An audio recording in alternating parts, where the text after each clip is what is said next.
doesn't care about making mistakes, then they'll be a better offense. There's no question. The concerns were. You have no question marks about the Bucs defense.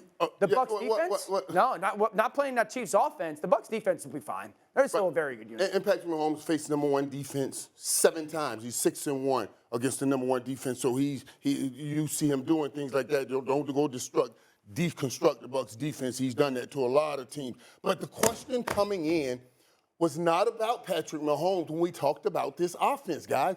It was about those receivers. And you can sit here and say, yeah, we put up 41 points this week. Last week they lost 2 in the Austin Indy. Let me tell you, because when I sat in the room with Norv Turner, a great offensive coordinator, who I still talk with, the one thing he said to me, he said, Michael, you're the number one receiver.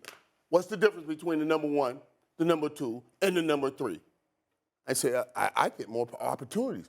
He said, no, you have to be the more consistent. You have to be the most consistent. Okay, these guys haven't shown me yet that they can be that consistent. They did well last week. They didn't do well last week. Oh, they did well this week. Let me see you put together 3 or 4 straight weeks. Consistency is what's the difference between why you're number 1 and he's number 2. Because I can depend on him more. And these guys haven't shown me that I can depend on them more. And when they show me that, then I'll say all my questions about this offense has dissipated or disappeared. But until then, they will remain. Because Patrick can do what he can do, but he can't throw it and catch it too. That's all I'm saying. He can't throw it and catch it too. But aren't you the guy that has been on the record for numerous times, over decades, talking about how great quarterbacks make average. Hold on, excuse me. Did I finish my thought? Go ahead on. I finished my thought. Okay. Is it not true that you said great quarterbacks make average dudes look good at the very least? My point to you is good with a Travis Kelce as a target, with Clyde Edwards-Helaire running the football the way Andy Reid and them has got running the football.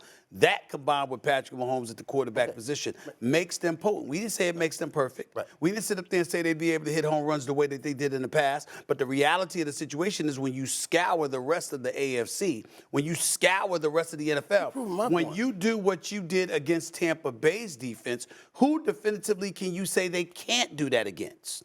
Who can they not do that against? Is there anybody that they definitively cannot do that against?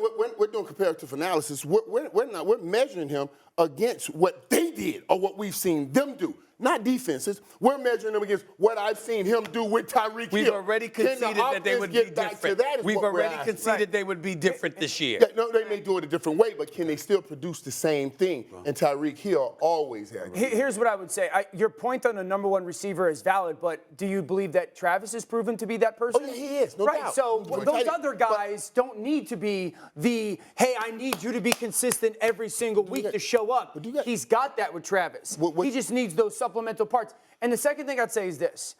The question about this offense goes back to last season, the Cincinnati Bengals game, when Cincinnati defensively was going, we're going to put 5 people in the box. 5, because we don't think you will or are capable of running the football in disciplined matter. That was the only question that had to get answered this year.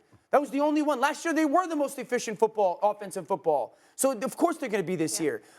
Watching last night, and I'm telling everybody, the ability with those 2 backs and the interior of their offensive line, if Andy Reid and Eric Bieniemy are going to be willing to do that stuff, when defenses are going to say, Patrick, we're going to do everything we can for you not to be the star of the game, if they're willing to do that, boring and it's not fun, because if they're willing to do that, they'll be fine. And last night showed me, yeah, we're good. We got the people to do it. That wasn't boring last night.